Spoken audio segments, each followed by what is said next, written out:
Osteo ആർത്രൈറ്റിസിന്റെ treatment options എന്തൊക്കെയാണുള്ളത്?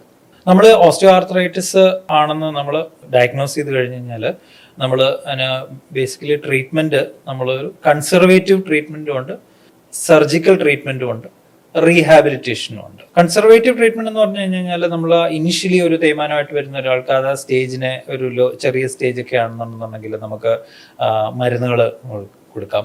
വേദനയ്ക്കുള്ള മരുന്നുകൾക്ക് പുറമെ ലോക്കലായിട്ടുള്ള ഓയിൻമെന്റ്, ചൂട് പിടിക്കുക, നീ ക്യാപ്പ്, ബ്രേസസ്, അങ്ങനത്തെ കാര്യങ്ങൾ ഇടുക. ഇതിന് പുറമെ കാർട്ടിലേജിനെ പ്രൊട്ടക്ട് ചെയ്യുന്ന കുറച്ച് മരുന്നുകളും ഒക്കെ നമുക്ക് കൊടുക്കാം. ഒരു കാര്യം മനസ്സിലാക്കുക, കാറിന്റെ ടയറിന്റെ കാര്യം പറഞ്ഞ പോലെയാണ്. കാറിന്റെ ടയർ നമ്മൾ ഓടുന്നതിനനുസരിച്ച് തേയും. നമ്മൾ എന്തെങ്കിലും നമ്മൾ തേയാതിരിക്കാൻ വേണ്ടി അല്ലെങ്കിൽ ടയർ റൊട്ടേഷൻ ചെയ്യുക, അലൈൻമെന്റ് കറക്റ്റ് ആക്കുക, ഇങ്ങനത്തെ കുറെ കാര്യങ്ങളൊക്കെ ചെയ്തെന്ന് കരുതി ആ തേയ്മാനം തിരിച്ച് നോർമൽ ആവാനും പോകുന്നില്ല, ഇനി അങ്ങോട്ട് തേയുകയും ചെയ്യും. അതേപോലെ തന്നെ ഈ ടാബ്ലറ്റ്സ്, കാർട്ടിലേജ് പ്രൊട്ടക്ടിങ് ടാബ്ലറ്റ്സ് കഴിച്ചു കഴിഞ്ഞാലും തേയ്മാനം തിരിച്ച് നോർമൽ ആവാനൊന്നും പോകുന്നില്ല, ഇനി അങ്ങോട്ട് തേയുകയും ചെയ്യും. പക്ഷെ തേയുന്നതിന്റെ സ്പീഡ് കുറച്ചൊന്ന് കുറയ്ക്കാൻ പറ്റുന്നതായിട്ടാണ് പലപ്പോഴും കണ്ടിട്ടുള്ളത്. എന്തായാലും അതിന് ഒരുപാട് ടൈപ്പ് ഓഫ് മരുന്നുകളുണ്ട്.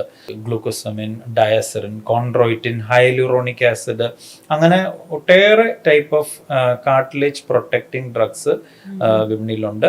അത് പലർക്കും പല രീതിയിലായിരിക്കും ചിലപ്പോൾ അത് എഫക്റ്റ് ചെയ്യുന്നത്. എന്തായാലും റിസർച്ചസ് ഇപ്പോഴും നടക്കുന്നത് തന്നെയാണ്. അത് എത്രത്തോളം പലപ്പോഴും ഫലപ്രദമാവുന്നുണ്ടെന്നുള്ളത് പേഴ്സണൽ എക്സ്പീരിയൻസിൽ വെച്ചിട്ട് പല പേഷ്യൻസിനും കുറേ വർഷങ്ങളും കൂടെ ഈ ഒരു സർജറി എന്നുള്ള രീതിയിലേക്ക് എത്താതിരിക്കാൻ വേണ്ടി, അല്ലെങ്കിൽ എത്തുന്നതിൽ നിന്നും കുറേയൊക്കെ ഡിലേ ചെയ്യാൻ ഈ മരുന്നുകൾ കൊണ്ട് സാധിച്ചിട്ടുണ്ട്. എന്തായാലും പിന്നീടുള്ളത് ഏറ്റവും ഇമ്പോർട്ടൻ്റ് ആയിട്ടുള്ള എക്സർസൈസസ് ആണ്. മസിൽസിനെ ബലപ്പെടുത്തുന്ന എക്സർസൈസസ് റെഗുലറായിട്ട് ചെയ്യാന്നുള്ളതാണ്. തേയ്മാനം ഒരു പരിധിവരെ മുട്ടിന്റെ വഴിയുള്ള ലോഡ് കുറച്ച് മസിൽസ് ഷെയർ ചെയ്യിപ്പിക്കുക. അപ്പൊ മുട്ടുവഴി ലോഡ് കുറച്ച് കുറയും. അതെന്താ ഡോക്ടർ ഉദ്ദേശിക്കുന്നത്? നമ്മൾ എല്ലുകൾ തമ്മിൽ ആ ഒരു ജോയിന്റ് തേഞ്ഞാണല്ലോ തേയ്മാനത്തിന്റെ ഇത് വരുന്നത്. അപ്പൊ അതിന് ഒരു സപ്പോർട്ട് എന്നുള്ള നിലയിൽ ആ എല്ലുകൾക്ക് ചുറ്റുമുള്ള മസിൽസിനെ കുറച്ചുകൂടെ ബലപ്പെടുത്തുന്ന എക്സർസൈസസ് ചെയ്യുകയാണെന്നുണ്ടെങ്കിൽ ആ ലോഡ് കുറച്ചും കൂടെ ഒരു കുറവ് വരും, മസിൽസ് ഷെയർ ചെയ്യും.